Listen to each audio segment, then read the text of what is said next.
Alright, to start off, my overall thoughts on fishing have always been good.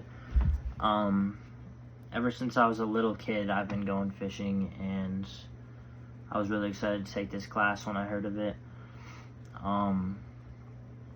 This class has influenced me to do more because I used to only do a lot of crappie fishing and sometimes bass, but it's expanded my horizons and made me want to do more like steelhead, salmon, and things like that. It's also made me want to do different types of fishing like ice fishing. I definitely want to try fly fishing sometime.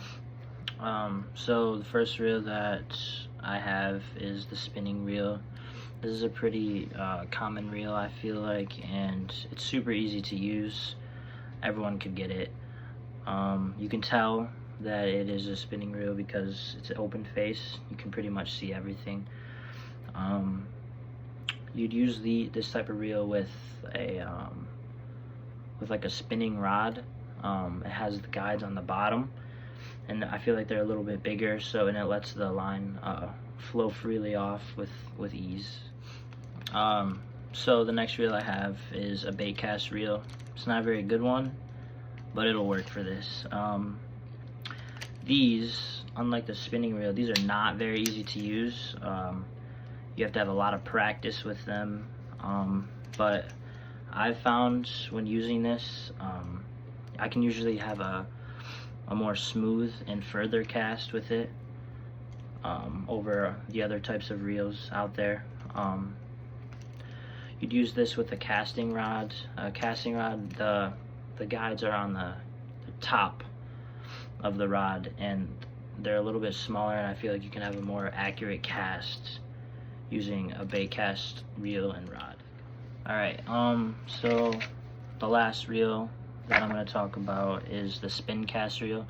For some reason, I don't actually have one here at the moment, but unlike the spinning reel, how it's open, a spin cast reel is closed faced. Everything's like all in one spot.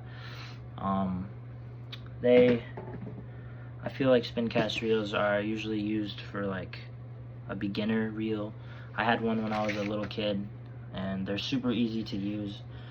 A push of a button, and when you're ready to cast, you release the button, and that's pretty much it. I feel like people use them a lot to test the waters, to see if they even like fishing, because these reels are pretty inexpensive and they do their job. Okay, so now going on to fishing lines.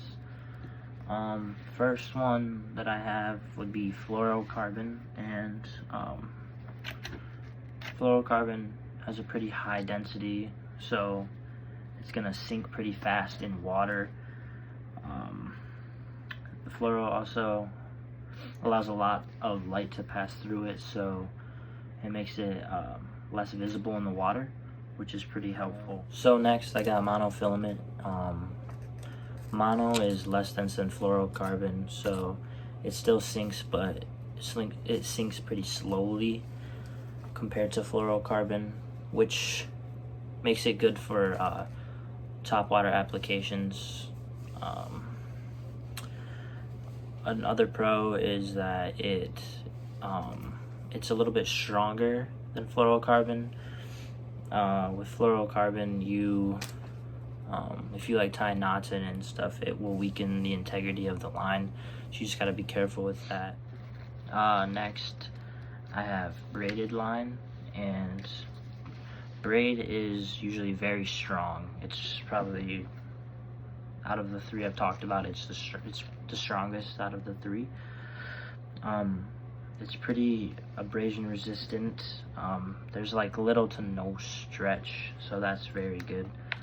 A con though with braid is that it's very visible in the water, but I feel like if you're careful enough with it, then you shouldn't have a problem. The last line I'm going to talk about is fly line.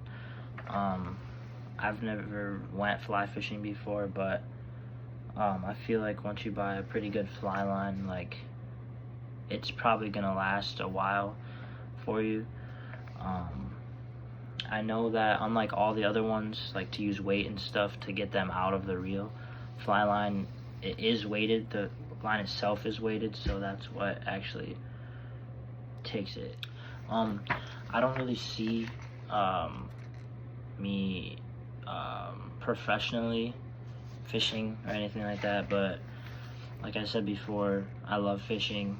It's one of my favorite outdoor activities, and it's definitely going to influence my life in a way, because I'm always going to try and, no matter where I live, I'm going to try and base that where I live off of like good fishable places that I'll be able to access all the time.